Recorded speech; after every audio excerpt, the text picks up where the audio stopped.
à l'occasion de cette journée dédiée aux parents. Et moi, je me suis toujours dit que je n'ai ni or, je n'ai ni diamant, ni argent à offrir aux gens. Ce que j'ai, c'est mon courage et mon cerveau à partager. Nos parents sont actuellement ravagés par des conflits fonciers et autres conflits. Et l'opinion pointe beaucoup le doigt sur l'auditorat, l'opinion pointe beaucoup du doigt sur les tribunaux, l'opinion pointe du doigt sur les conseils, avocats et défenseurs judiciaires, l'opinion pointe du doigt sur les conservateurs, l'opinion pointe du doigt aux politiciens. Et comment cette opinion peut parler des tribunaux? Vous avez suivi, on se dit qu'on ne sait pas les principes de délibérer. Comment on peut comprendre que deux jugements avec une matière presque similaire, l'un sort 2 jours après que l'affaire soit prise à délibérer et l'autre soit attendu jusqu'à peut-être même à l'infini? Qu'est-ce qui motive la célérité de prononcer des jugements par les juridictions? Et pour ce qui est de l'auditorat, on se dit, mais quel est le droit qui a donné aujourd'hui à l'auditorat le pouvoir de faire des recouvrements de dettes? Quel est ce droit qui a donné aujourd'hui à l'auditorat le pouvoir de beaucoup s'immiscer dans les affaires foncières? On se dit, ça c'est autre droit. Et pourquoi on pointe aussi les conseils, les avocats et les défenseurs judiciaires? On voit que c'est eux qui, pour la plupart d'eux, courent derrière même l'auditorat pour aller accuser des gens pour des dettes, pour aller accuser des gens pour les conflits fonciers. Et aujourd'hui, lorsqu'on veut attaquer quelqu'un par le conflit foncier, on se dit non, il y a eu association de malfaiteurs même là où il n'y en a pas eu. C'est là où je suis en train de vous dire que avec ces quelques éléments patents qui peuvent être classés parmi tant d'autres que soulève l'opinion, il y a le juriste qui est en train de perdre son privilège.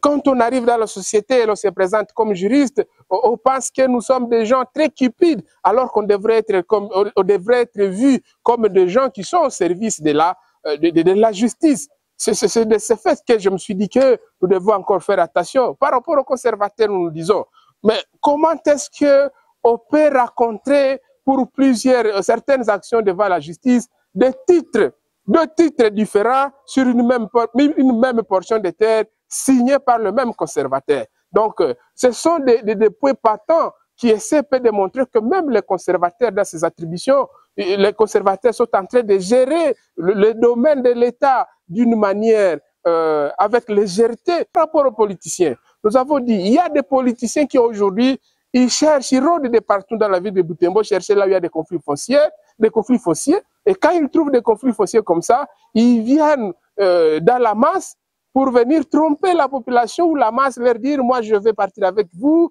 passons par des voies politiques pour gagner peut-être la concession à conflit. Et c'est comme ça que vous voyez des pratiques comme de manifestations, des marches ou autres, des pratiques vraiment politiciennes pour des questions qui seraient traitées de manière peut-être judiciaire. C'est comme ça que vous êtes en train de voir certains gens se faire passer pour des porte-paroles des victimes, par exemple, des conflits fonciers. Mais qu'est-ce qu'ils sont en train de faire? Ils sont en train de rationner les populations, ils sont en train de les tromper. Ils sont en train de... Finalement, on ne trouve pas de solution parce que ce qu'ils sont en train de faire, c'est juste dans des objectifs machiavéliques. Et c'est là où je me suis dit, le mot d'ordre que je donne à toute la population de Butembo, c'est le mot d'ordre qui s'inscrit dans la logique du combat du président de déclaration de son Excellence Félix Tshisekedi, qui déclare toujours, qui rappelle toujours à la population que notre constitution confirme que la République démocratique du Congo est un état de droit. Personne n'est au-dessus de la loi.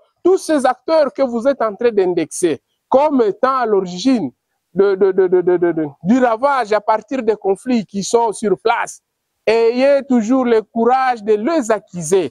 Ayez toujours le courage de les amener aussi devant la justice. Lorsqu'ils vont se retrouver aussi devant la justice comme les accusés, ils vont avoir conscience. Personne ne peut prétendre être au-dessus de la loi. Que ce soit l'auditeur, que ce soit le magistrat dans les juridictions civiles, au tribunal ou au parquet, que ce soit les avocats, les défenseurs judiciaires ou les politiciens. personne n'est exempté de se présenter devant la justice. Ayez toujours le courage de les amener devant la justice, qu'ils se présentent comme accusés 2 fois, 3 fois, ils vont reprendre conscience et ils vont laisser les mauvaises pratiques. C'est le mot d'ordre que je lance à toute la population de Butembo.